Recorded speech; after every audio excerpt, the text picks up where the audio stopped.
ከሄደው እልቅ የመጣው የተሻለ ነው። ይሄ ማለት ደግሞ አብርሃም ሄደዋል፣ የተሻለው ደግሞ ደስታዬ ወደ ሩትዬ ህይወት መጥተዋል ማለት ነው። የሩትዬ ቀብራራ ልበል በቃ እንዴ አብርሃም ቀለበት አድርጓል። ከዚህ በኋላ በቃ አብቅተዋል ማለት ነው። ቀለበት ካደረገ ደግሞ አደረገ ነው። ስለዚህ ሩትዬ ንግስቷ ደግሞ ያው ደስታ በገንዘብ ስለሚመካ የሆነ ምን ልበላቸው የሆነ በቃ የሆነ እንትን ነገር አለው ታውቃላችሁ፣ የሆነ ተቀባይነት የሌለው ነገር አለው። ለምን እንደሆነ አላውቅም። እኔ ሩቲና አብርሽን አንድ ላይ ስላየዋቸው ከመጀመሪያ ጀምሮ እነሱ ስለምወዳቸው ይሆን አንድ ላይ ሲያያቸው ደስ ስለሚልኝ ይሆን አላውቅም።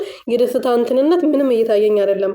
ማለቴ ከሩትዬ ጋር ሄዳል ብዬ መውሰድ አቃተኝ ታውቃላችሁ።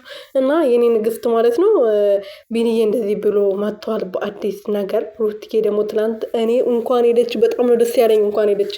አንዳንዶቻችሁ ለምን ሄደች እሱ ከሱ ጋር ተለያይታ አይደለ ለምን ልትሰራ ነው ሄደችው ምናምን ብላችሁ ተናግራችኋል። እንኳን ሄደች። ፕሮግራሙ መበጥበጥ አለባት እንዴ? ሄርሜላ እኮ የእሷ ህይወት ውስጥ እርጉዝ መሆኗን እያወቀች አይደል እንዴ ህይወቷን ልትበጠብጥ ወደ ህይወቷ ልክ እርጎ ውስጥ ጥልቅ እንደምትለው ዝንብ መታ ህይወቷ ውስጥ ጥልቅ ያለችው። ስለዚህ በደንብ አድርጋ ትሄድ፣ ህይወቷን ትበጥብጠው። እኔ ደስ ይለኛል። እሷ ተደስታ ስቃ በቃ ዛሬ የደስታ ቀን ነው ባለችበት ሰዓት በሙሉ ሄዳ ህይወቷን ትበጥብጠው። እኔ እንደዛ ነው የምፈልገው። እናንተስ እንዴት ነው የምታስቡት? ትናንት ሩቲ ለምን ሄደች ብላችሁ ለተቆጣችሁ ነው መልስ የሰጠዋችሁ ማለት ነው።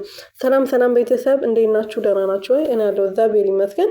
በያላችሁበት ሰላማችሁ ብዘት ትርፍርፍ ይበልልኝ። እኔ ውድና ወርቅ እንቁ የሆናችሁ ቤተሰቦቼ እንግዲህ ትናንት ጀግናዋን ልዕልቷ ወደ ፕሮግራሙ ሄዳ እንግዲህ አብርሃም ደግሞ ሴጣን ያየ የሚመስል ቆሌው ተገፎ ነበረ። ቆሌው ይገፈፍ ይገፈፍ፣ አሚን ይገፈፍ። እና ሮይና ቢኒዬ ትላንት እንግዲህ ትቀውጡት ነበረ በቲክቶክ በላይ በቃ አንደኛ ነበረ። የምር ይመቻችሁ፣ ግን ይመቻችሁ። ዘፈን ባትከፍቱ ደግሞ ደስ ይላል ነበር። እናንተ ግን በዘፈን ነበር ስትቀውጡ